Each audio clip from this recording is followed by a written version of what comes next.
Bom evento para vocês, pessoal. Muito obrigado por todos. Obrigado, Luizão. Obrigado. Fala, galera. Boa tarde aí. Estamos aqui iniciando mais um painel aí com empreendedores, né? Um papo com empreendedores.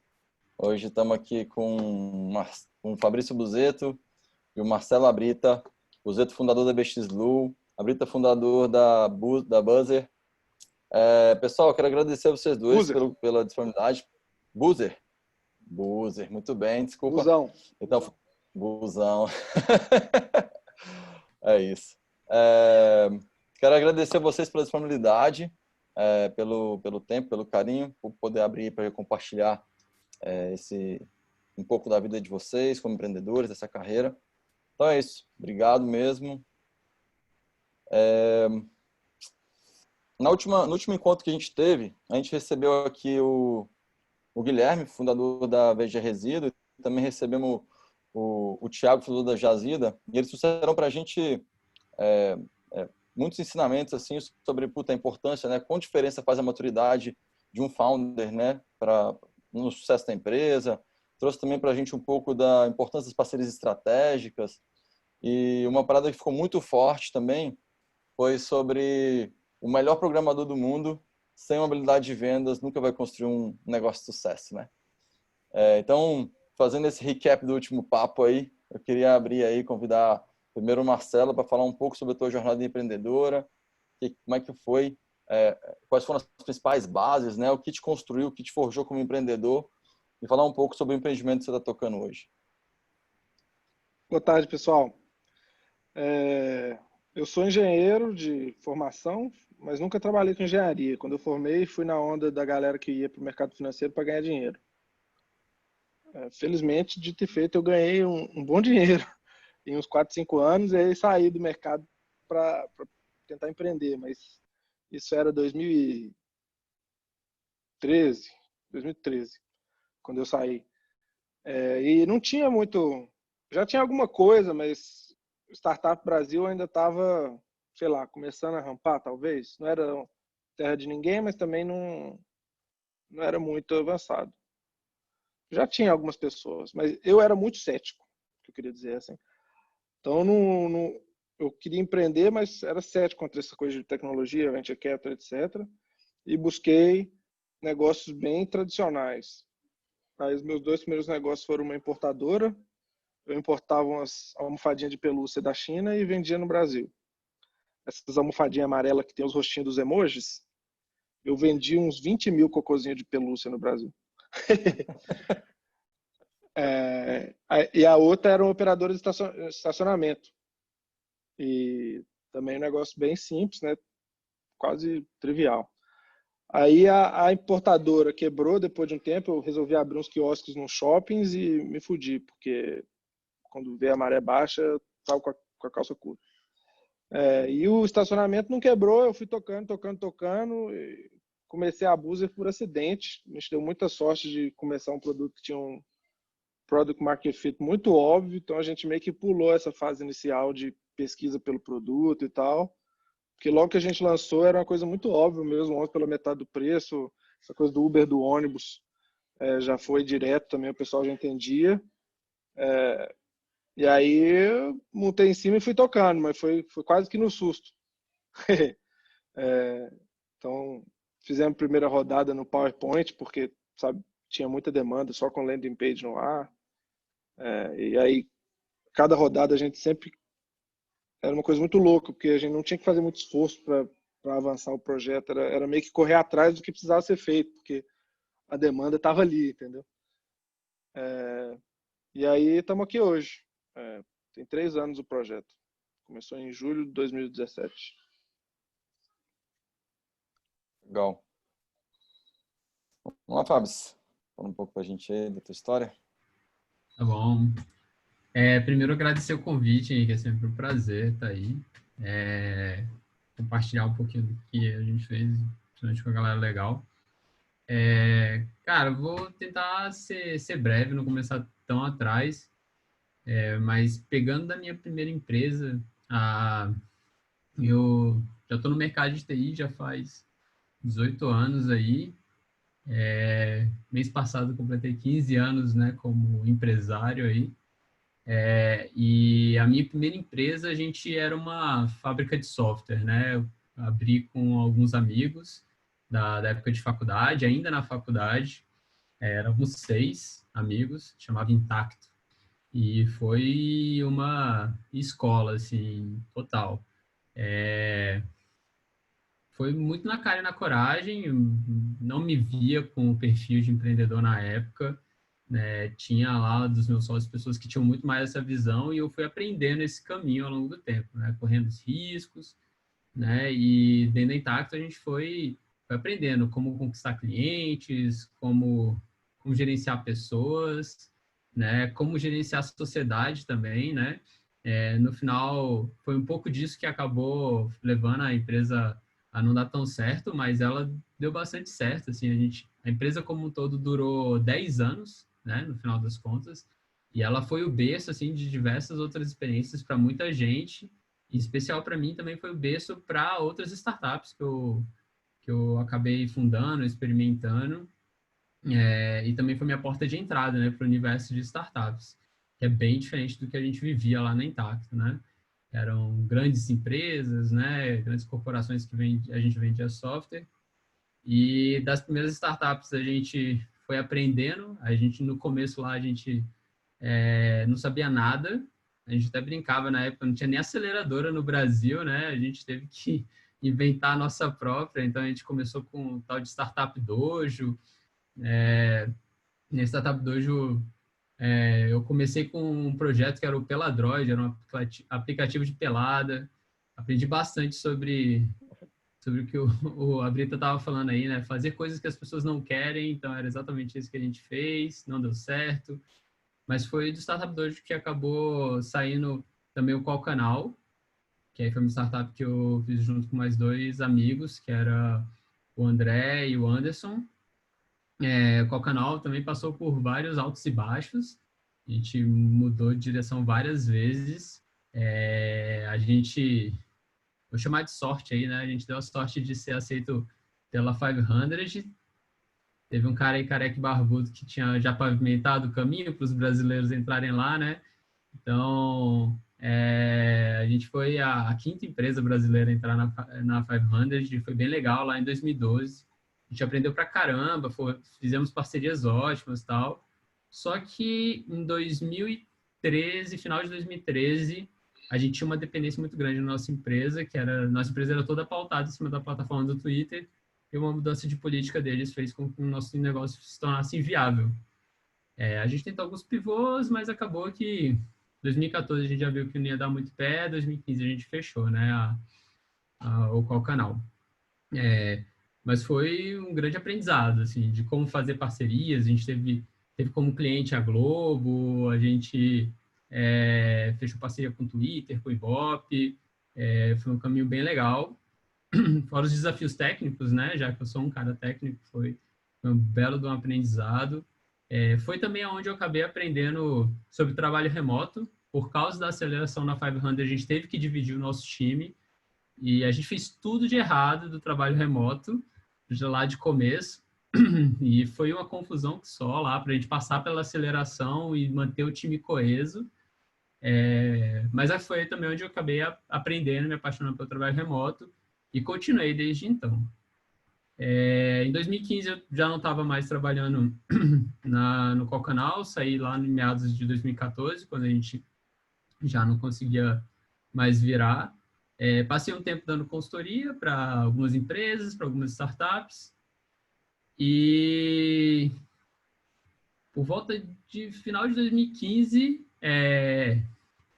estava numa situação muito sinérgica, né? O Gustavo, o Guga Gorenstein e o Roberto Braga, né? Tava os 3 livres ao mesmo tempo, né? O Roberto tinha acabado de fechar a empresa dele, o Guga tinha acabado de vender a empresa dele, e aí veio o chamado, a gente se curte, a gente já tinha uma boa afinidade, vamos lançar uma empresa juntos. E aí a gente começou com um projetinho que não tinha nada a ver com o que é a BXBOA agora, e a gente foi pivotando bem rápido, assim, rodamos junto durante 16 meses, né, até a gente chegar no corpo que se tornou a BX Blue hoje. E aí, quando a gente viu que a gente tinha realmente algo interessante, aí a gente conseguiu levantar uma primeira rodada e aí colocar... Foi quando a gente bateu mais ou menos uns... foi 100 clientes, né? Quando a gente conseguiu bater 100 clientes, a gente falou, beleza, a gente já tem um produto legal. E aí a gente foi, levantamos uma rodada, botamos a cara a tapa e a gente aplicou para o Y Combinator e demos sorte de novo. Fomos aceitos lá pela OIC. Aí parece que é um número mágico, né? A gente foi a quinta empresa brasileira a ser aceita pela OIC. E aí foi uma Legal. loucura, assim. Se já tinha sido, assim, 1 ano e meio bem louco, assim, na vida da gente até então, o tempo lá foi bastante insano. Em 3 meses a gente cresceu 10 vezes, conseguimos levantar outra rodada, viemos para cá e a gente tem vivido essa história até hoje, assim, da BX. Que massa. Quase não sobrou pergunta aqui para te fazer. Foi mal. Brincadeira. Brincadeira. Massa demais, cara. Achei massa você comentar um pouco sobre sócio, como você, Guga e Braga se escolheram, né?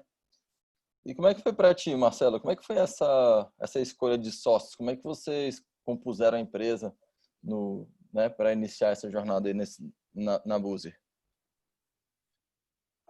O conceito da Buzi surgiu de mim e eu estava já empreendendo, né, naquelas minhas outras empresas que tinham dado errado. Aí eu tive a ideia assim, de como fazer e foi muita sorte, porque é a mesma coisa que a gente faz até hoje, não teve muito desvio. Vamos fazer isso aqui e foi isso ali que foi. E aí um amigo meu de colégio, quando você está empreendendo, o pessoal aí deve sentir isso também. Hoje todo mundo quer empreender, né? E aí os amigos meus que estavam ali de carteira assinada ainda, sempre vem trocar ideia. Tive uma ideia, não sei o que você acha? E aí esse amigo meu, que hoje é sócio da Buzi, veio com uma ideia que eu nem lembro qual que era, mas eu falei, cara, essa ideia sua é muito ruim, mas eu tenho uma ideia boa. E papapá, o Uber do ônibus e tal. Aí ele falou, legal, e aí ele ficou estudando ali, e aí ele gostou muito, depois de um mês, assim, ele estava muito comprado na ideia, e aí ele passou uns 6 meses falando na minha cabeça, vamos fazer, vamos fazer, vamos fazer. Mas eu estava meio machucado de estar quebrando uma empresa, ela ainda não tinha encerrado, né? Eu estava naquela debacle ali, era uma desgraça, eu devendo e tal, estava pensando em pular do barco e voltar para ganhar dinheiro de novo. Mas chegou um dia que ele falou, vou aí na sua casa tomar uma cerveja, chegou lá com uns fardinhos de Heineken, e basicamente falou, velho, ou você faz esse troço comigo, ou então eu vou fazer sozinho. Aí eu falei, então vou fazer essa porra. E aí o único filtro, eu já conheci ele há muitos anos, né? Aí o único filtro que eu apliquei assim para fazer um negócio com ele era que eu não queria brigar com ele de forma alguma, porque na minha outra empresa, talvez que ela estava quebrando, caso que não tem pão, todo mundo briga, né? Eu briguei muito com meu sócio. Hoje a gente já superou e tal, mas foi um dos fatores que atrapalharam a empresa e me atrapalharam muito, sabe? Era uma bosta a vida. E aí foi o único... Sabe, eu vou brigar com esse cara? Não. Eu tinha certeza que eu nunca ia brigar com ele. Pelo perfil dele, pela nossa relação. E aí foi o único filtro, assim, porque é claro que era um cara que eu respeitava, que eu achava que tinha uma boa competência e tal. Mas não era aquela coisa, vou pegar aqui uma pessoa complementar a mim e tal. Nós dois não somos perfil técnico, mas nós dois, só eu tive a ideia, ele queria muito fazer e os passos iniciais ali eu sabia dar sozinho, sem nenhum fundador técnico, sabe? A primeira versão foi no Wix ali, com o logo que eu fiz mesmo no PowerPoint, e é isso aí. Legal, cara. Você trouxe para mim 2 pontos importantes. Um que qual a necessidade real de ter um cara ultra mega foda de TI no início, né, dependendo do business que você tá. Então, acho que esse é um ponto importante. Mas um que eu queria aprofundar é sobre essa questão da sociedade. Então, você trouxe para mim uma dor que para você foi bem latente assim. Aconteceu comigo também. Eu tenho quase certeza que aconteceu com o Fábio também. Certo, Fábio? Então, assim, eu acho que é bem esse ponto mesmo, né? Como a gente escolhe o nosso sócio, como é que a gente consegue separar, tipo, esse lance, pô, o cara é meu amigo, mas eu não queria trazer esse risco, né, da briga de novo pela amizade.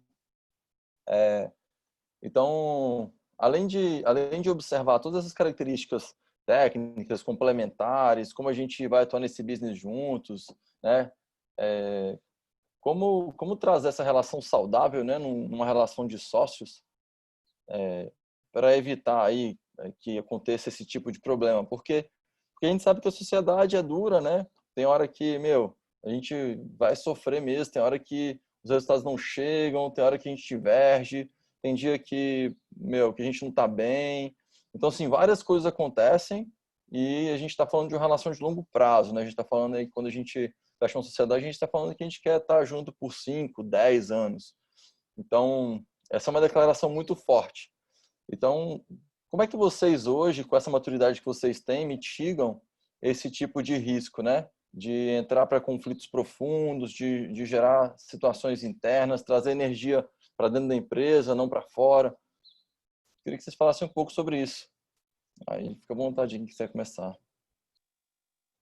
Na Buzer, eu acho que essa é uma alternativa que só está disponível para quem estiver perseguindo o modelo Venture Capital clássico, que é go big or go home, se falhar, falhou. Sabe, como eu tinha muito disso de eu não quero mais brigar, era uma coisa pessoal, a gente, sabe, nunca chegamos, tivemos esse papo, nós nunca vamos brigar, mas ficou óbvio que a gente nunca ia brigar, porque a gente entrou pro projeto com a cabeça assim, olha, vamos tentar, se der certo, deu, se não der certo, não deu. E se quebrar, quebrou. E vamos ser rápidos, se quebrar, quebrou em 10 meses.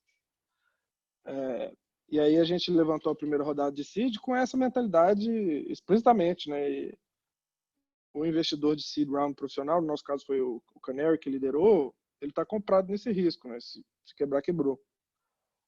Isso te liberta, eu acho que do maior fator de briga já é quando as coisas estão dando errado, né? Fica você tentando remar e tentando corrigir, e é difícil, aí é normal que saiam os atritos, mas como a gente tava, se quebrar, quebrou, foda-se. E aí isso virou até cultura assim da empresa, não se quebrar, quebrou, porque a gente foi evoluindo e hoje a gente não quer mais quebrar, a gente não meio que não aceita mais essa possibilidade. Mas virou um fator assim de que quando as coisas estão certas a gente ri, quando dão errado a gente ri mais ainda, entendeu? A gente trata tudo com um extremo bom humor e aceita ali que às vezes as cagadas acontecem. Só que isso é muito mais difícil quando você não tem um colchão de liquidez que a gente, felizmente, sempre teve, porque a gente foi fazendo essa trilha aí do VC, né? Mas ajudou a gente demais, porque vários momentos teriam sido, quer dizer, foram muito estressantes e teriam sido muito estressantes, muito mais, se tivesse tendo briga, né? E como não tinha, era, ele fazia a merda, eu vou tomar seu cu, você é muito burro, aí ele me xingava também, mas assim, quase como se fosse um xingo de boteca ali, entendeu? E nisso a gente ia se corrigindo e indo para frente, mas como muito virou o segundo valor da empresa. Alto astral. Aqui a gente não aceita conflito interno. E foi natural, sim. Mas recomendo para quem puder, quem tiver essa liquidez, quem tiver essa mentalidade, se quebrar, quebrou, que esse desgarro às vezes não é difícil, né? Quando nas minhas duas últimas empresas eu não tinha. Aí foi assim que as coisas caminharam.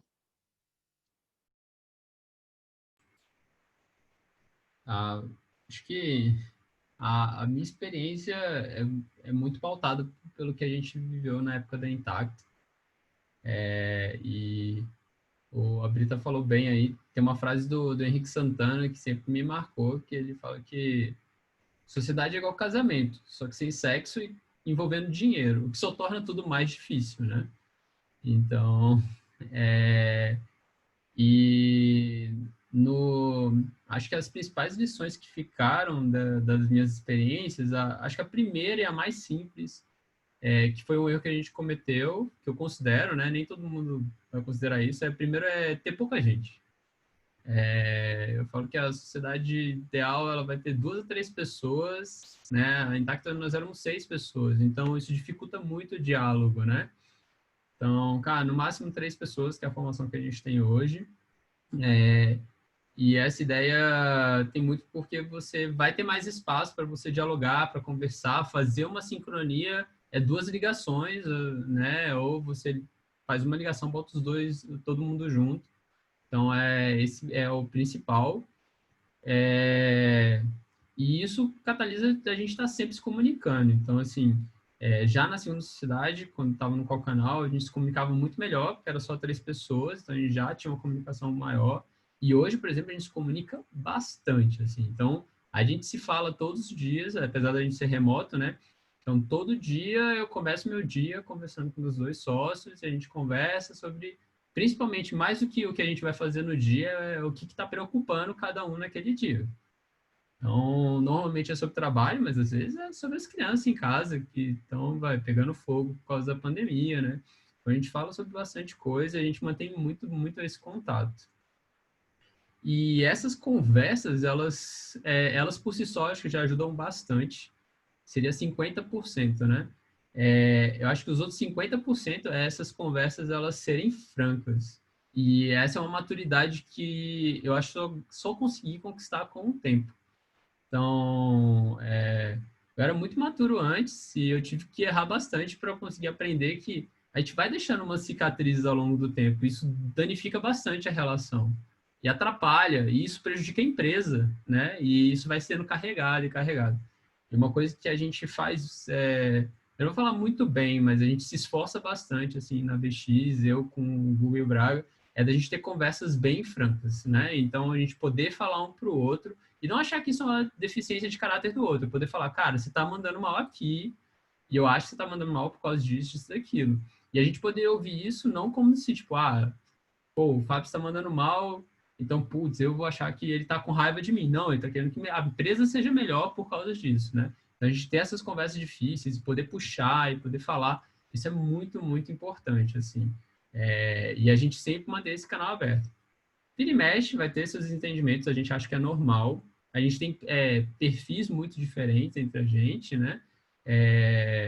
De humores, né? Mas a gente criou esses mecanismos, né? Que permitem que a gente ande, né? E só para falar sobre alinhamento, né?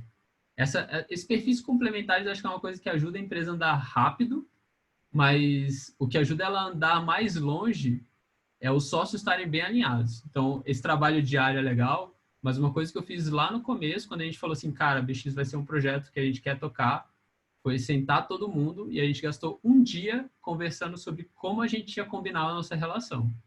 A gente gastou um dia inteiro imerso e a gente falou, cara, beleza, esse é o tipo de empresa que eu quero ter, não do ponto de vista só de visão, mas de falar, cara, esses são os princípios da empresa, esse é o tipo de colaborador que eu quero ter, esse é o tipo de time que eu quero ter, o que a gente quer fazer lá no futuro. E aí a gente estabelecer isso para que a gente possa até recombinar depois. Tipo, ó, tá mudando, então a gente sabe por que mudou. Ah, mudou porque a gente combinou assim e a gente tá fazendo passado. Concordamos? Concordamos. Então vira e mexe a gente revê, assim.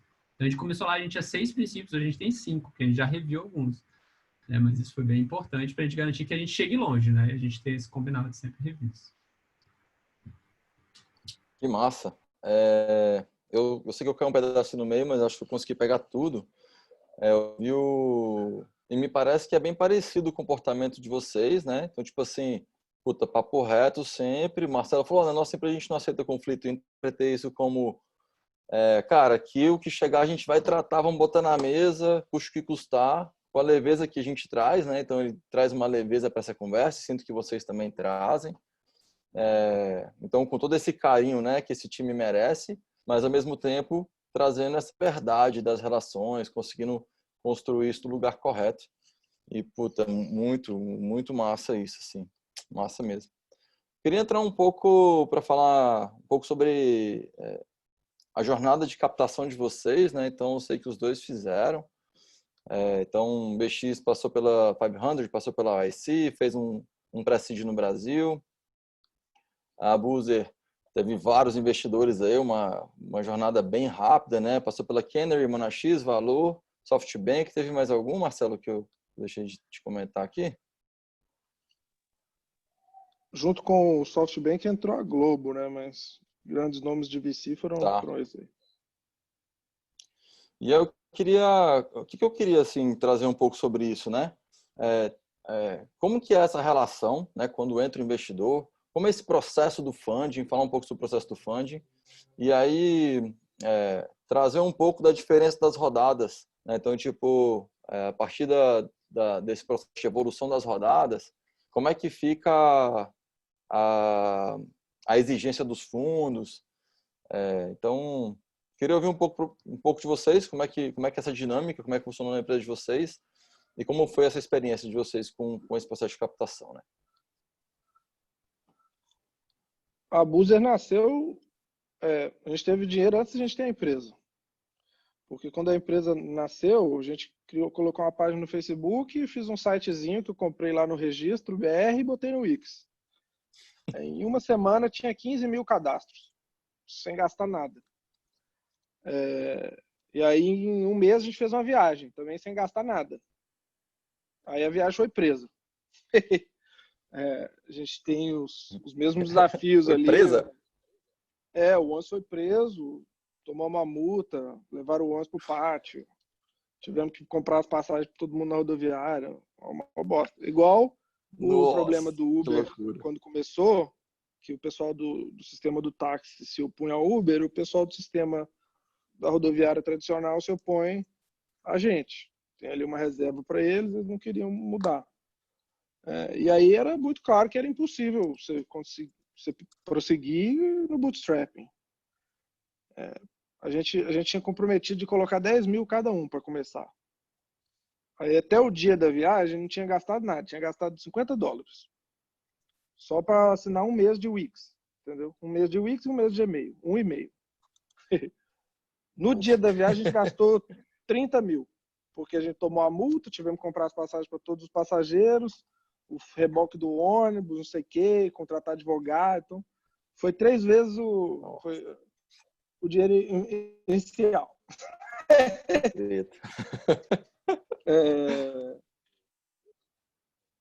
Só que deu 15 minutos de televisão a apreensão do ônibus, porque passou no MGTV, passou nos jornais lá de Belo Horizonte todos, o negócio ficou certo. E aí quando eu fui falar lá no Canary, na verdade uma pessoa que eu conheci na faculdade, o Bernardo, que é o fundador da Quero Educação, ele tinha me oferecido um investimento anjo ali, né, no meio do caminho. Só que eu também já estava um pouco mais vivido e sabia que não tinha como perseguir esse projeto sem um apoio do investidor profissional. Era impossível. E aí eu falei, cara, investimento anjo não faz sentido, porque o volume financeiro que um anjo colocaria, até eu tenho para colocar, só que a questão é que, primeiro, que o risco é muito grande, não tolero esse risco com o meu dinheiro, e segundo, que não vai tampar nem o buraco do dente, isso aí, entendeu? Precisamos de bastante dinheiro, por mais que seja um PowerPoint. Aí ele falou, concordo, então eu vou te apresentar para a galera aí. Apresentou 2 alemães que estavam começando um fundo no Brasil, que era o Florian e o Mate, que são um dos fundadores lá do Canary, e hoje são os fundadores da Loft. Aí a reunião de investimento com eles foi assim, eu cheguei lá, falei, o projeto é esse, Uber do ônibus, blá blá blá, mercado é grande, preciso de X, que era basicamente para pagar o advogado e pagar o meu custo de vida e do meu sócio por um ano. Era esse o asset allocation. Não tinha mais dinheiro para nada. Asset allocation. Muito bom. E aí mostrei para eles o videozinho, sabe, o MGTV da matéria lá, entendeu? Aí ele mostrava lá os passageiros. O ônibus estava sendo preso, mas os passageiros estavam contra a polícia, não estavam contra a gente. Essa primeira viagem que a gente fez, o ônibus na rodoviária custava R$70. Aí o nosso era 30. E as vanzinhas, a clandestinaça lá, que fica na porta da rodoviária, na gritaria, era Belo Horizonte e Patinga. Ficava, e Patinga, os caras ficam gritando, custa 50. Então a gente era mais barato que o clandestino, totalmente legal, com motorista, profissional, ônibus, nota fiscal emitida, seguro, tudo perfeito. Aí os caras falaram, velho, pode ser que dê certo, né? O risco é absurdo, mas se der certo é um negócio muito grande. E aí foi essa rodada seed ali. Foi bem aquele estilo, vamos aí, se quebrar, quebrou. Se der certo, a gente tem uma chance de arrebentar. Isso foi o Canary, né? Junto com o Canary entrou um outro fundo que chama Yellow Ventures, que é do fundador do iFood. Tinha vendido o iFood e estava com uma grana. E aí entrou também a Fundação Estudar, que tem os alunos da Fundação Estudar investiram e fizeram um fundo deles ali. E aí foi esses 3 fundos que fizeram. Aí o Canary tem um perfil bem low contact, sabe? Vai aí, se você precisar de ajuda, me liga. E fomos. Só que demorou uns 3 meses. O primeiro ônibus que a gente introduziu estava dando mais de contribuição positiva. A empresa ainda queimava caixa, mas sabe, estava dando certo, estava claramente dando certo. E a campanha na justiça estava dando muito certo. A gente conseguiu reverter as liminares todas aí, que barraram a gente e tal. E aí era isso que a gente precisava, fazer uma nova rodada. A essa altura do campeonato, eu já estava convencido, eu botaria dinheiro. E aí a gente foi conversar com os fundos e a Valor e a Monax quiseram entrar. Aí é um perfil um pouco diferente, porque a gente constituiu o board e tal, mas ainda uma coisa bem low touch, assim. Acho que também pelo parte da nossa atitude, assim, nosso negócio é difícil pra caralho, a gente sabe mais ou menos o que a gente tá fazendo, e vocês não sabem muito, porque vocês têm 50 investimentos e não olham pro nosso negócio todo dia. Então, deixa a gente ir fazendo aqui, e quando a gente precisar, a gente liga. E o pessoal, super, beleza, cara, se é assim que você quer fazer, vamos aí, a gente quer estar com vocês. O nosso Series A foi em 2019, janeiro de 2019. A gente fez um board meeting no ano inteiro. E a gente se falava pelo WhatsApp ali, quando às vezes tinha umas decisões que eu ia gastar muito dinheiro. Em 2019 a gente patrocinou o Flamengo, aí era um investimento grande. E aí eu tive que aprovar com ele, mas aprovei pelo WhatsApp, mandei ele, quero fazer isso por causa disso, o preço tá esse, blá blá blá, vamos embora. Ele, vamos aí, você tá comprado, vamos lá. E aí deu tudo muito certo no ano de 2019, por volta de julho ali, o objetivo era fazer 50 conexões entre cidades. A gente já estava com 50 em julho, e ainda tinha 70% do dinheiro no banco.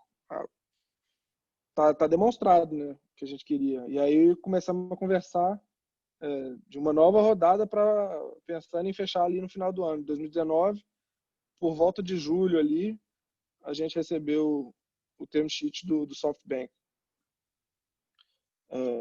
E aí chegamos em hoje, o SoftBank compôs o nosso board, junto com a Monax e com a Valor, e mesma atitude, assim, muito, muito apoio.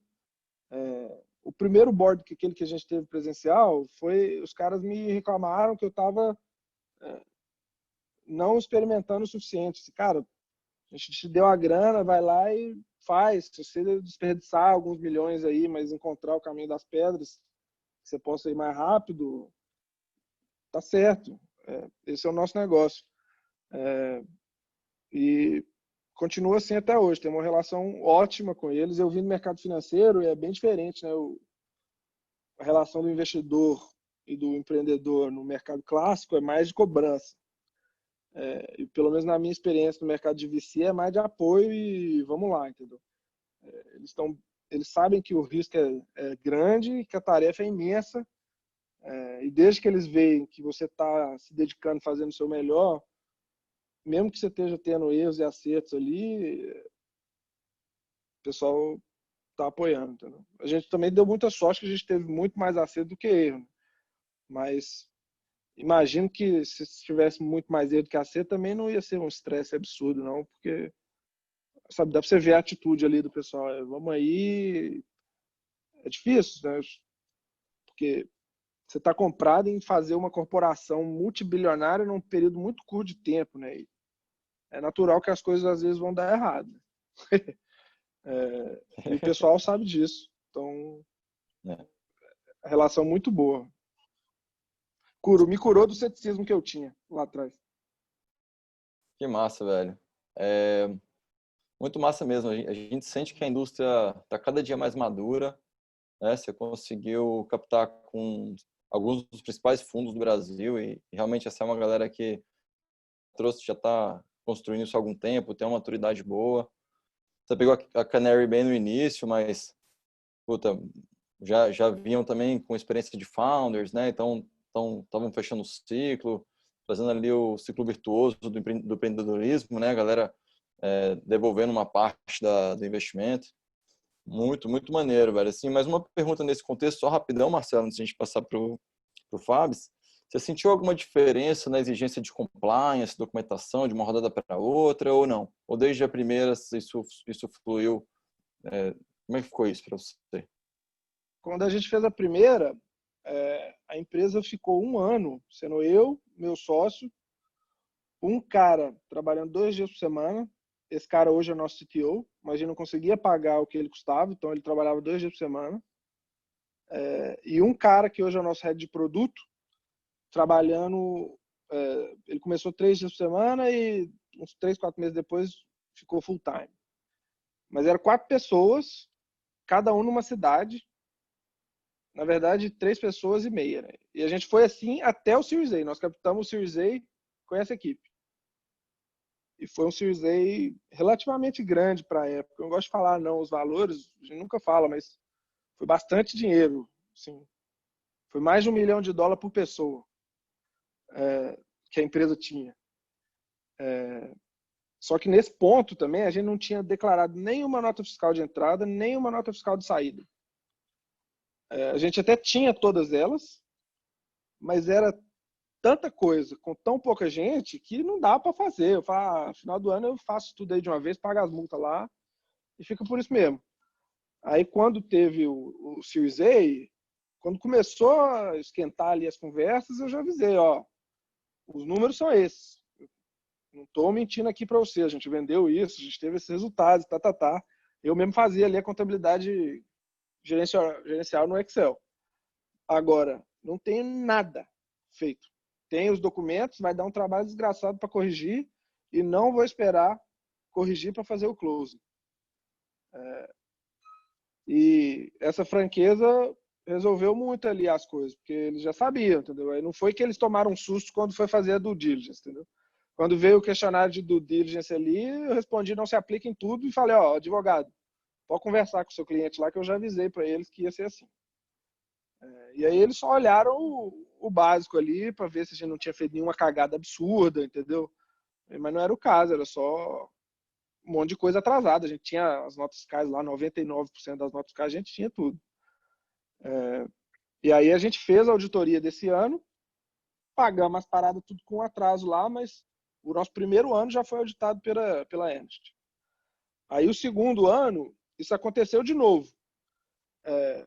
Mas a gente já tinha montado a equipe, só que a gente cresceu 30 vezes em 2019. E saímos da equipe de 4 para 30. Cresceu demais.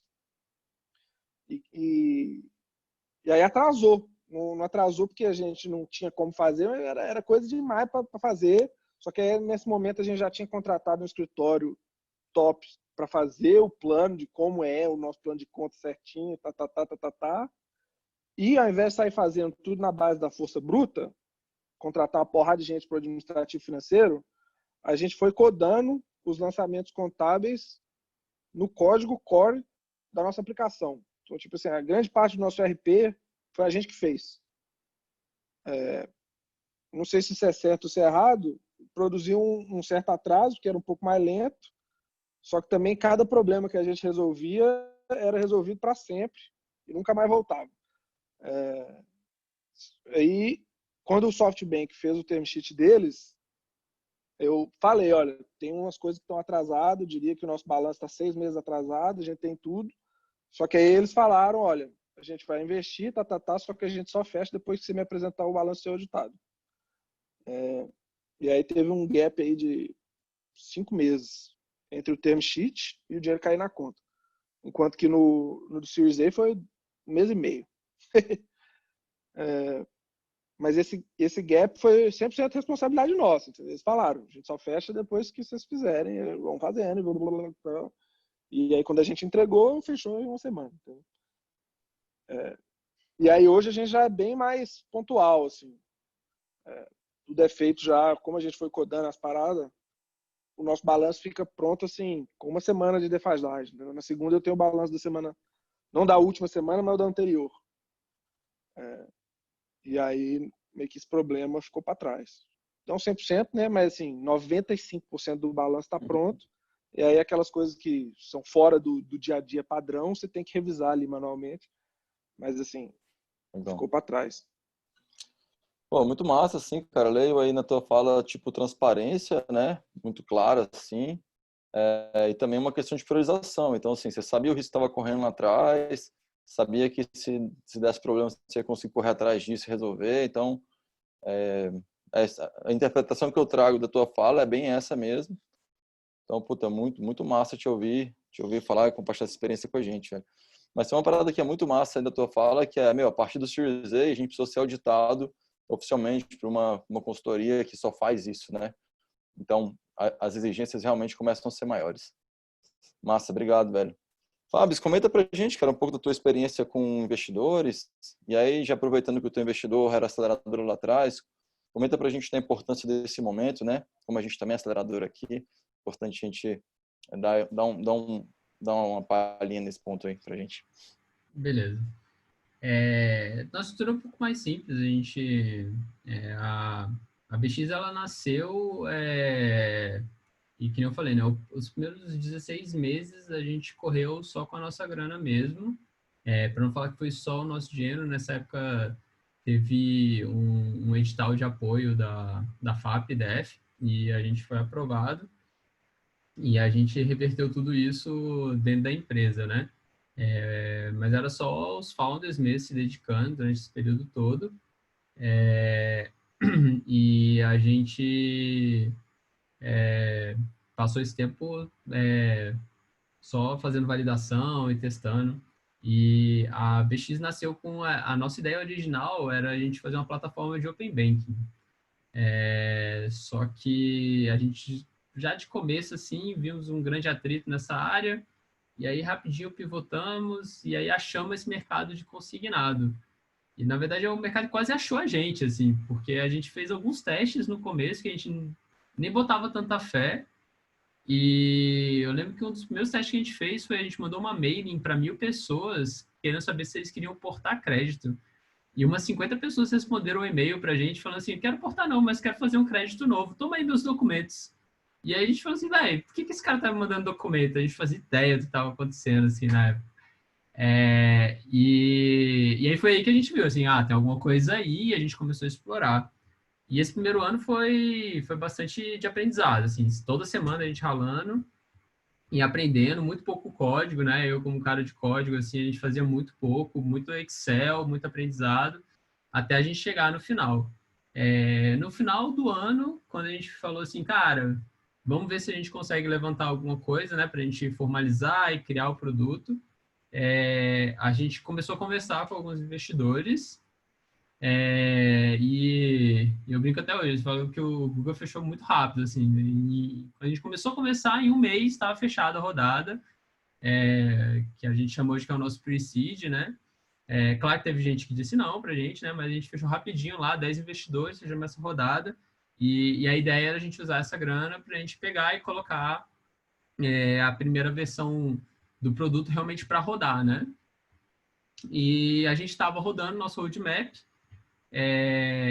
Dentro desse roadmap a gente acabou aplicando para o Y Combinator e a gente acabou sendo aprovado. E aí quando a gente foi aprovado, a gente falou, cara, então beleza, agora a gente tem que jogar um jogo maior, né? Porque os riscos ficaram mais altos, né? E a cobrança é muito alta. A gente sabia que a cobrança ia ser mais alta. Não que a gente não tivesse a capacidade de a gente se cobrar, a gente já estava vivendo aquela vida mais acelerada, mas com o dinheiro do Prestige a gente estava sendo muito mais cauteloso como a gente estava gastando e como que a gente estava crescendo, né, nos nossos experimentos, e a gente sabia que a gente tinha que impressionar um pouquinho mais. E a experiência da aceleração foi muito boa. Eu sempre falo assim que a aceleração é um equity caro, se você for considerar pelo valor que normalmente é aportado, então ele tem que compensar de outro lado. Então, o que a gente mais ganhou lá foi acesso a grandes mentes. Então, existe toda uma comunidade de empreendedores que a gente ganha acesso já de cara, né? Então, todo mundo que já passou se ajuda bastante. E também acesso aos mentores e parcerias que a gente teve, que até hoje, assim, são grandes cérebros que ajudam a gente até hoje. Por fim, é o selo, né? Então, tipo, a gente foi para o Demo Day, a gente conseguiu andar muito bem, assim, durante o período da aceleração. Em 3 meses, que eu falei, a gente cresceu 10 vezes, né, a empresa. E foi muito desse puxar a gente, né? E até a gente tinha uma pretensão de crescer, a gente queria crescer por volta de 4 vezes, né, durante a aceleração. Mas toda vez a gente era puxado a se questionar, assim, por que vocês estão querendo só isso? Assim, se vocês conseguiram bater a meta, por que vocês querem jogar tão seguro, né? Então, por que você não tenta isso ou aquilo ou pensa em outra coisa? E é aquela grande questão de você trocar ideia com boas pessoas que vão te ajudar a questionar sobre o que você foi bom. Sobre o que assim, você não meu, tá sabe. em paz. E aí a rede de investidores também era muito boa. E a gente já conhecia um pouquinho do histórico, né? O histórico da OIC, normalmente o pessoal demora algo em torno de 1 mês, depende da empresa, até 3 meses para fechar depois. A gente foi um pouquinho mais ousado, a gente falou assim, não, vamos reservar aí uns 20 dias, né, para a gente poder voltar para casa. Mas depois de uma semana a gente já tinha fechado, e aí a gente falou, beleza, vamos voltar para casa. E a gente já estava numa situação totalmente diferente. Por exemplo, o nosso time tinha dobrado de tamanho enquanto a gente estava lá, e a gente já estava com pretensão de crescer. E essa foi a última rodada que a gente levantou. Desde então, a gente tem crescido, focado bastante, né, nas parcerias que a gente tem. Desde então, a gente conseguiu fechar parceria com... É muito chave para a gente, né, os bancos. Né, a gente fala que a gente tem 2 clientes. Um cliente são os nossos clientes, que a gente fornece o crédito. Outro cliente são os bancos, que a gente ajuda eles a acharem esses clientes, né? Então, a gente tem parceria com BRB, Banco do Brasil, da Cobal, né?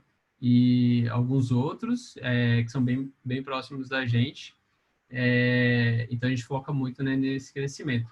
Sobre a relação com os nossos investidores, só para adiantar, é uma relação muito mais suave do que de alguém que tem uma série A, porque o nosso board ainda é só formado pelos founders, mas a gente é bastante transparente. Então, desde o pre-seed, desde antes, a gente sempre tem uma relação bastante próxima. A gente tem sorte de ter escolhido investidores que... Eu falo que são investidores que tratam a gente como gente grande. Então, ninguém fica ligando para a gente, querendo saber como é que é o investimento deles, sabendo, né? Mas são investidores que estão sempre interessados em ajudar a gente manda pedidos de ajuda, eles ajudam. A gente tem investidores muito bons, que ajudam em diversas áreas, né? E vira e mexe, a gente recebe alguns pinks também, né? Tipo, questionando assim, será que vocês não estão sendo pouco ousados aqui, ou vocês estão sendo muito ousados ali? E isso que é legal, assim, que a gente abrir esse diálogo. Então, eu considero que a gente tem boas escolhas de investidores nesse sentido. Maneiro, velho. Obrigado aí. Marcelo, tem uma parte importante, assim, cara, que eu queria trocar contigo, que é sobre essa polêmica que a galera fala da supervalorização dos ativos investidos pelo SoftBank, né? Se você pudesse comentar um pouco pra gente sobre isso, cara, isso acho que é um bom educacional aí pra galera que tá ouvindo a gente. Eu não sei dos outros deals, mas quando eu fechei com o SoftBank, eu tinha um term sheet mais caro. Então, no nosso deal, eles não overpaid. E eu fechei com eles porque eles são, sabe, muito grandes, tinha uma relação muito boa com o cara que hoje entra no nosso board. O cara comprou muito a ideia, a missão. E era o tubarão. Lógico que eu não queria deixar o tubarão na água para casar com outro peixe. Então, assim, o nosso deal, longe de... Foi até meio típico. Agora, os outros deals, eu vejo muito notícia falando o SoftBank vai jogar dinheiro fora, vai arruinar a indústria, não sei o quê. Eu fico impressionado porque que tanta gente fica preocupada quando algum investidor erra. O ruim é não ter investidor. o acertar e o errar faz parte do jogo. E suponhando que o SoftBank acabe perdendo dinheiro de alguns dos investimentos que ele fez, o empreendedor que está aqui no early stage não tem que ficar debatendo isso. Não faz parte. Não devia estar nem aí para isso. Está perdendo tempo, devia estar pensando no problema dele ali. E outra coisa é a matemática da coisa, entendeu? Eu acho que o principal caso que é, às vezes, meio criticado é o WeWork, que a gente até é cliente. A gente hoje, o maior escritório é São José dos Campos, mas a gente precisa de ter umas 10 posições em São Paulo, aí ficamos no WeWork. Eu gosto da empresa, sou cliente. Pode até ser que dê certo, pode ser que não dê, realmente não sei, não tenho insider information nenhum. Torço para que dê certo, porque eu acho legal. Mas suponha que o WeWork perca tudo. É um fundo de 100 bi que vai perder um investimento de 10. Então é 10% do fundo. Mas o perfil desse fundo é buscar alguém que dê um investimento, dê 3 vezes o fundo inteiro. Então, só que é um fundo muito grande, entendeu? E aí é muito dinheiro. Mas só que é o capitalismo mundial. E é uma coisa que a gente tem que afinar a cabeça ali, entendeu? O principal investidor desse fundo é o Sheik lá da Arábia, né? O capital soberano da Arábia Saudita. A Arábia Saudita é dona de uma empresa que lucra 120 bilhões de dólares por ano. Aí ele colocou 40 bi no Vision Fund, que fez o investimento no WeWork. Vamos supor que o Vision Fund perca tudo. 10 bi por ralo. Aí 4 bi é meio que a parte desse shake, né? E ele lucra 120 por ano. Então, é igual uma pessoa que tem um salário de 120 mil por ano, 10 mil por mês, fazer um negócio que ela perdeu 4 mil. É ruim? É ruim. Mas não destrói a sua vida. Você usa aquilo de aprendizado, e até o SoftBank já teve, sabe, os speeches dele, depois das dificuldades do WeWork, vieram em linha de, olha, as empresas têm que crescer rápido, mas também não pode desandar da rentabilidade, não sei o quê. E você usa aquilo como aprendizado e vida que segue. Então, assim, o nosso deal não foi caro. Se vai dar certo ou não os outros deals, eu não sei. Torço para dar certo. E uma coisa que eu tenho para dizer também é que a equipe que eu conversei do SoftBank é um nível muito alto. O pessoal não está fazendo as coisas da loucura lá, não. Sim, o pessoal entende do que está fazendo muito bem, do nível mais baixo ao nível mais alto. Então, torço para que dê certo. E o nosso deal foi barato. Cara, muito massa, assim. Eu sei que a compra do risco em cada fase da esteira é diferente, né? Mas no final das contas é a mesma coisa. Lógica de portfólio, vai distribuir, vai aprender, vai perder investimento. Isso vai acontecer com todo mundo. E é bem isso mesmo. Maneiríssimo. A gente está indo aqui já para uma fase mais final, galera. Já estamos aqui, né? 5 para as 4. Queria que começando aí pelo Fabs. Fabs, narra para mim um dia típico teu, cara. Como é que é um dia típico teu na empresa, assim? Desculpa interromper, só voltar atrás. Não, claro. Vai lá.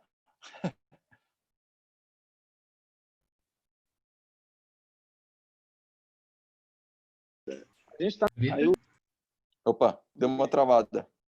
É que eu tô no telefone e alguém me ligou. A gente está no Series B. O SoftBank fez vários investimentos nessa fase entre B e D no Brasil, né? E aí são números, as empresas que divulgaram, números grandes, né? Teve empresa recebendo um bi e tal. 100 milhões de dólares, várias empresas, etc. Só que essas empresas estão atacando mercados imensos, sabe, de dezenas de bilhão de dólares por ano, e tentando fazer isso num prazo muito curto. Sim, uma década. Você está desafiando, no nosso caso, a gente está desafiando uma indústria de 100 anos, até hoje temos 3. E já estamos ali no nível das empresas médias grandes, entendeu? Do setor. Só que ainda está muito longe do endgame. E se você pegar o WeWork, Uber, pensa o que é o Uber, sabe? num horizonte de 8 décadas, 8 anos, sei lá, saiu do nada para ser a única forma que se chama um táxi no mundo inteiro. É óbvio que isso é muito caro. E a disponibilidade de capital para perseguir esses projetos é um negócio que a gente tem que comemorar. E se um derem errado e outros derem certo, faz parte, entendeu? A gente aqui como empreendedor tem um trabalho que é pegar a grana e aplicar da melhor forma possível, ajustado nesse mindset de correr atrás de uma recompensa muito grande. Se você não quiser correr atrás de uma recompensa desse tamanho, desproporcional, não vai atrás de VC. Porque esse é o jogo do VC. E eles sabem disso, eles sabem que eles vão errar algumas vezes. A gente teve agora aí a empresa de patinete, deu errado, numa escala menor. Outra empresa que eu adorava, estava torcendo para dar certo, porque eu usava aquele patinete todo dia. Mas, sei lá, não conseguiram, não sei o que aconteceu.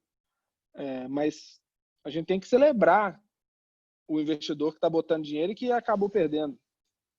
Porque o que o Brasil nunca teve foi dinheiro para o empreendedor fazer. A gente sempre teve problema, sempre teve empreendedor e não tinha dinheiro. Aí agora tem dinheiro. Nem tem tanto. Mas tem.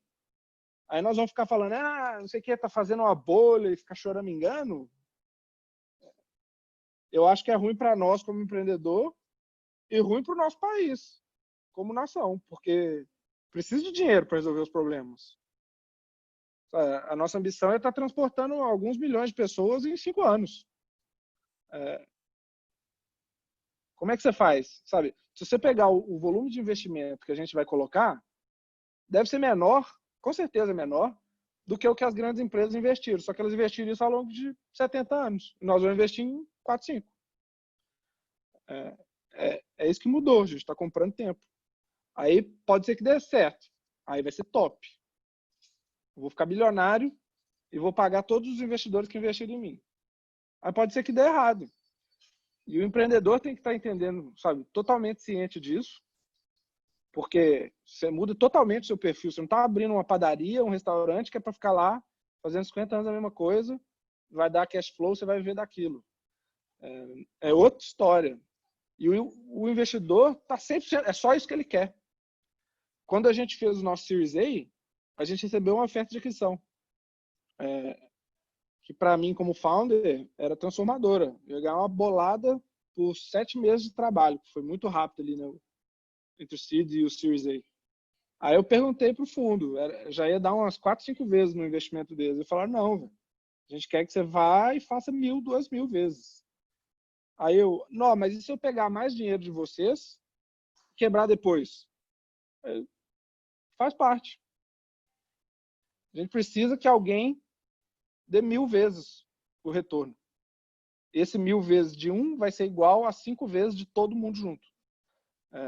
E é esse o perfil do investimento, né?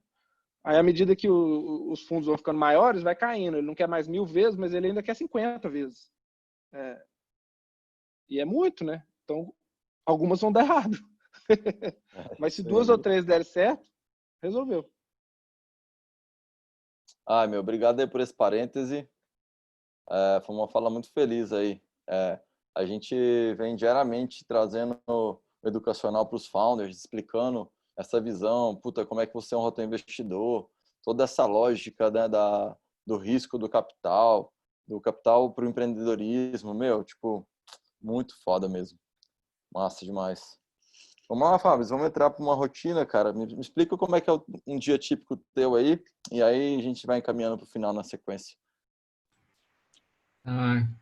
Era um dia típico, né? Tentando trazer, assim, para uma rotina que eu tento ter, mas o que se repete mais seria basicamente meu começo de dia. Normalmente eu acompanho, lembrando que assim, só para deixar bem claro, a BX hoje ainda é uma empresa bastante pequena, a gente tem hoje 33 pessoas no time, a gente consegue ter um contato mais próximo, e eu sou CTO, como eu falei lá no começo, né? Eu sou responsável hoje pelo time de tecnologia de produto. Então, consigo acompanhar bem de perto e faço questão de acompanhar bem de perto. E também acompanhar todas as áreas da empresa para a gente saber o que a gente pode fazer. Então, tem uma prática que a gente faz na empresa que é todas as áreas têm que, no final do dia, passar um tweet do que rolou, né?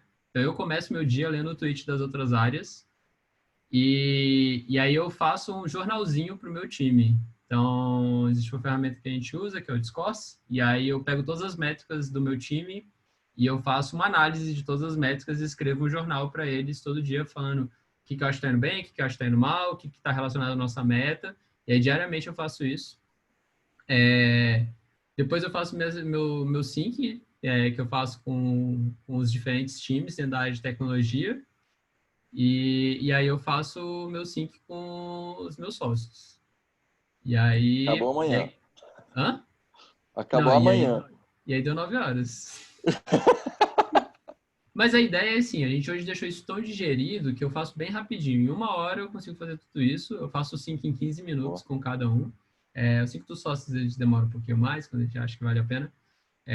E aí eu vou pro meu dia. Eu tento trabalhar, ter blocos bem reservados para trabalhar, senão o dia não rende, né? E separar bem as reuniões também, né? Então a gente evita bastante ter reuniões, né? Às vezes a gente não consegue, obviamente, mas esse é o dia típico. E eu fecho o dia normalmente fazendo também um sync com a galera. Eu tenho 2 times divididos, então acaba que no final do dia eu faço esse último sync.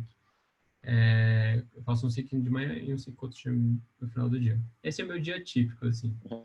Legal. E aí eu torço para que nada apareça.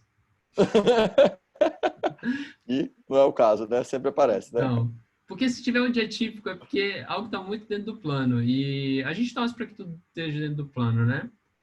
Mas a gente também é muito aberto para que as pessoas peçam ajuda. Então eu gasto uma boa parte do meu dia, eu diria por volta de 30%, 40% do meu dia, tentando destravar as pessoas, né? E apesar da gente ser remoto e bastante assíncrono, a gente mantém uma comunicação bem aberta. Então, chegam a mim tanto as pessoas do meu time de tecnologia e produto, como pessoas dos outros times. E isso é importante para que eu possa saber, se tem alguma coisa acontecendo em marketing, ou se tem alguma coisa acontecendo com o pessoal lá de CX, né? E para que todo mundo esteja... E isso garante que todo mundo também está olhando para as mesmas métricas, para os mesmos objetivos, tendo o mesmo discurso.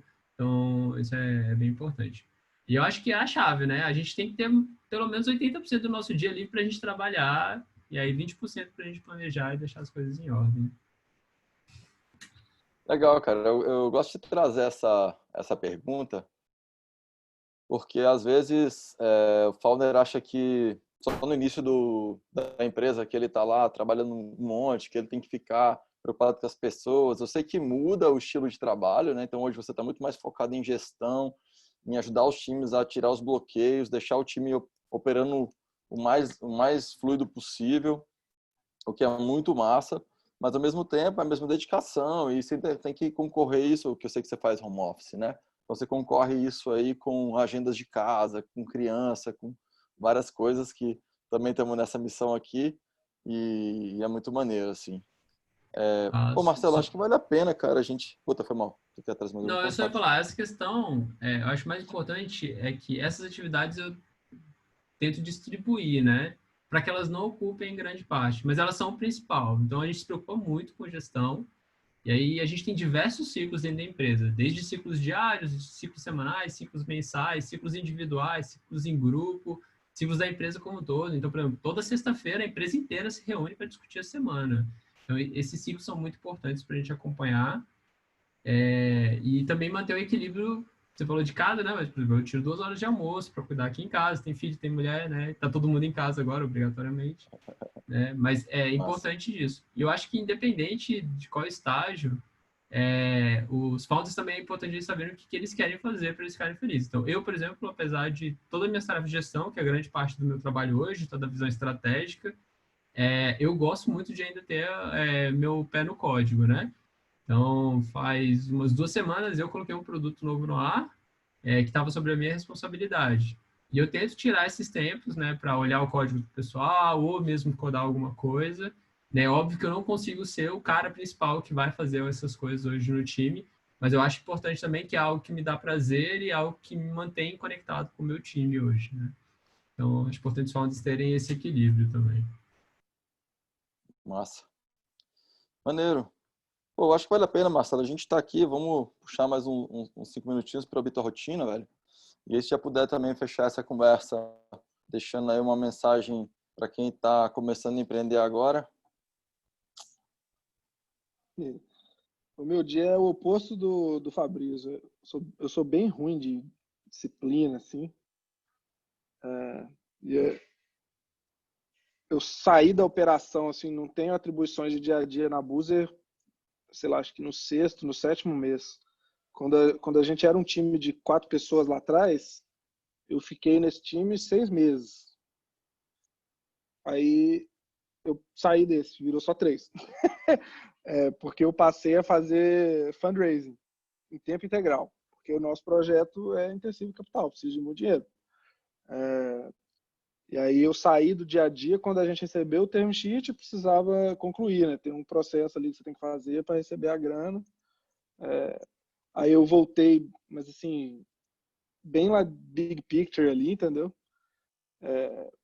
E durante o começo ali da fase Series A, quando encaixou de novo, deu para ver que pô, a gente fez o que dava para fazer com esse volume de capital que a gente tinha. Já fui de novo para gastar sola rodando, falando com o investidor. E hoje eu viajo para fora umas 4, 5 vezes por ano. Isso é um processo, né? Você tem que conversar com o cara. Não é que você vai lá, bate um papo, o cara vai investir, né? Você tem que ir, conversar, aí você explica, o cara entende, aí você volta depois, já está o triplo do tamanho, aí você volta de novo, já dobrou, e vai naquele... O mais importante de tudo é que nas primeiras visitas eu dava, olha, é mais ou menos isso aqui que a gente quer fazer. Aí quando eu voltava lá 2 meses depois, a gente estava acima daquilo. Isso sempre foi muito bom. E aí o meu dia padrão, assim, foi migrando, né? Lá atrás era fazer. Eu estava em todos os embarques, bisbilhotava o produto, não o código, mas eu ficava, sabe, riscando as paradas no PowerPoint ali para a galera e propondo as mudanças. Fiz muito disso. Até hoje, de vez em quando, ainda faço, porque vejo muito ali o trem rodar.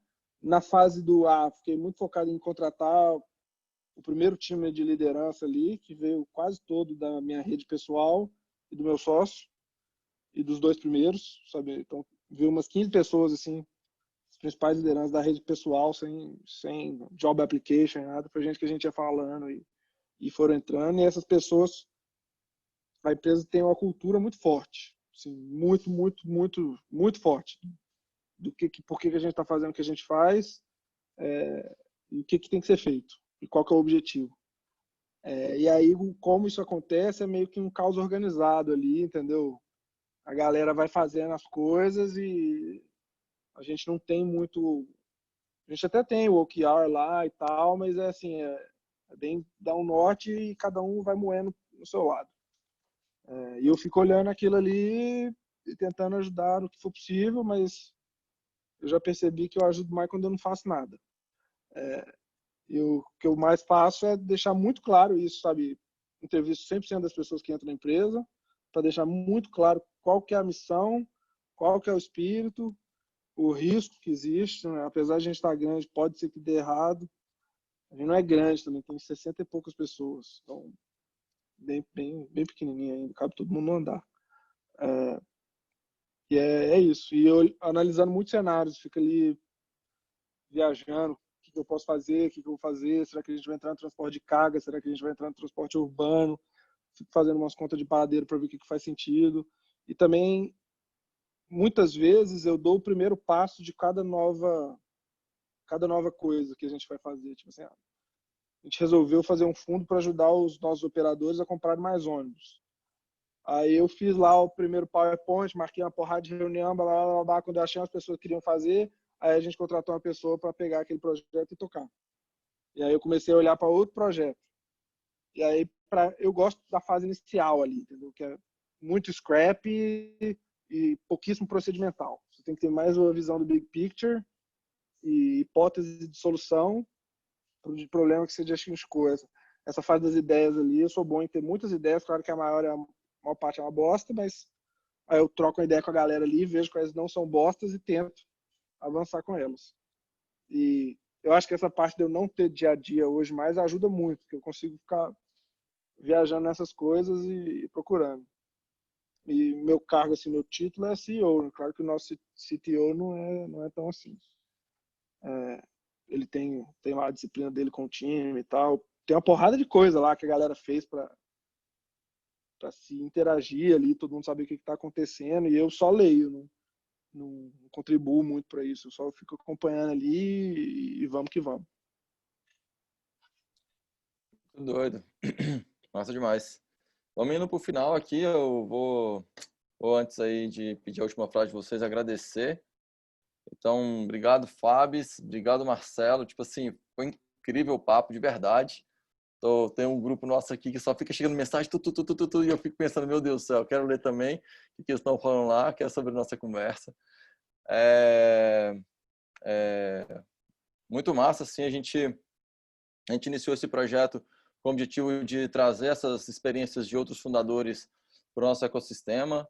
Então, cara, assim, tô muito feliz porque isso está se comprovando como sendo um canal de aprendizado incrível mesmo.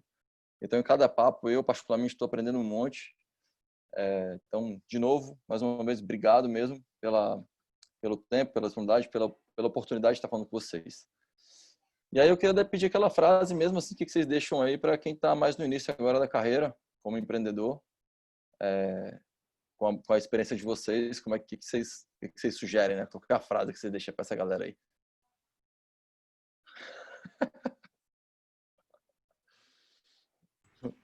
Essa é difícil, né?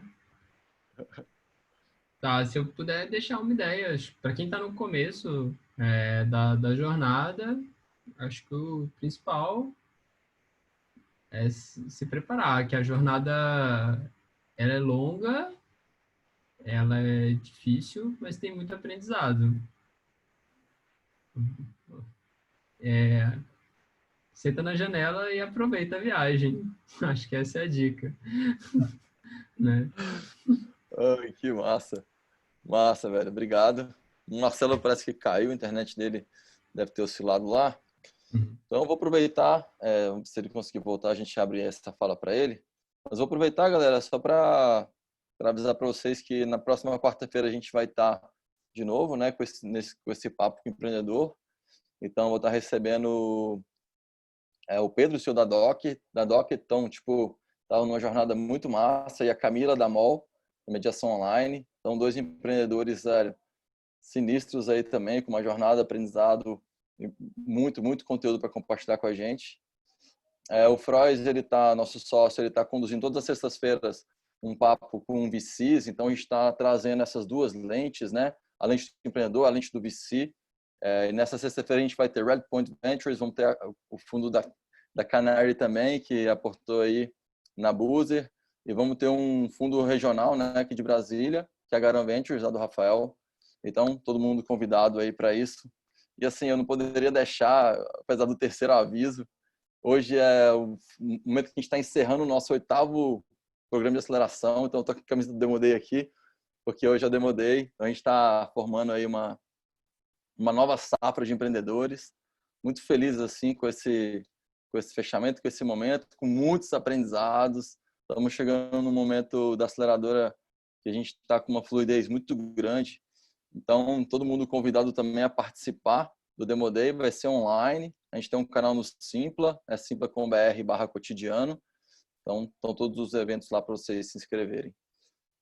É isso, mais uma vez, obrigado, Fabrício, obrigado, Marcelo. Infelizmente não está aí para a gente dar esse fechamento, mas foi um prazer enorme falar com vocês. E até a próxima, galera.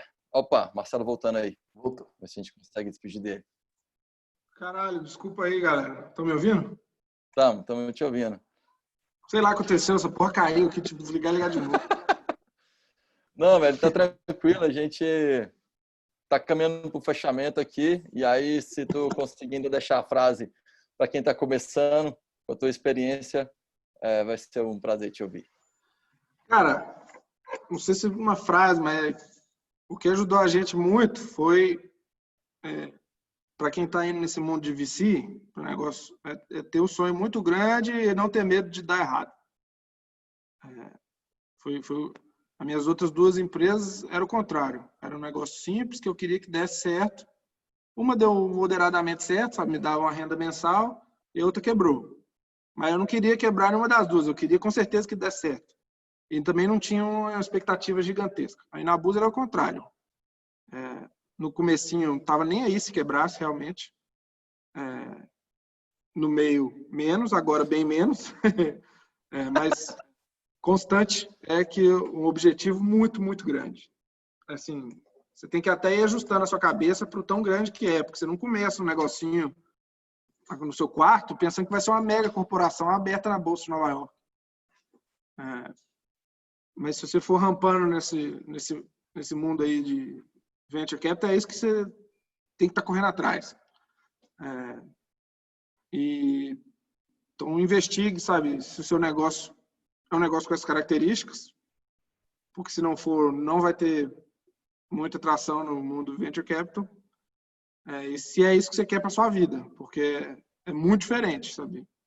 Hoje em dia, uma das minhas maiores ocupações é ficar dando entrevista para jornalista que está querendo discutir o problema na justiça, não sei o quê. E é um trem que eu não gostaria de estar fazendo, não, se me perguntasse, entendeu? Só que faz parte, sabe? Eu tenho que me expor, tenho que ir lá, ficar falando, as pessoas me perguntam se eu vou levar tiro, galera do ônibus que a gente está fazendo, e qualquer negócio que você for fazer que for ser muito grande no Brasil, vai aparecer umas responsabilidades assim que você não antevia, que vai mudar a sua vida pessoal. Mas é muito legal, entendeu? Você participar de um negócio que realmente tem um impacto assim avassalador, igual uma porrada de empresa que está avançando aí no Brasil tem. E o Brasil acho que é o paraíso para esse modelo de negócio, porque todos os mercados são muito grandes e todos os mercados são uma bosta. Então, assim, você vai conseguir ser melhor do que o incumbente, porque pensa qual empresa brasileira te trata muito bem. Sei lá, nenhuma, entendeu? Então, é aí que está a oportunidade. Então, uma porrada de gente, 200 milhões de pessoas sendo maltratadas pelas empresas que as atendem hoje. Então, vamos resolver isso aí. Massa. Obrigado mais uma vez. Eu vou fechar essa nossa conversa com uma pergunta que é: quantos empreendedores teriam desistido da Búzios no primeiro que foi preso? Valeu, galera! Nenhum seria, né? Todo mundo ia para frente. Era a parte mais legal. Valeu pelo papo, galera. Valeu, Fabrício. Valeu, Marcelo. Valeu, Henrique. Obrigado aí. Valeu, Duduzão. Um abraço. Obrigado, gente. De verdade. Foi muito foda. Obrigado. Valeu.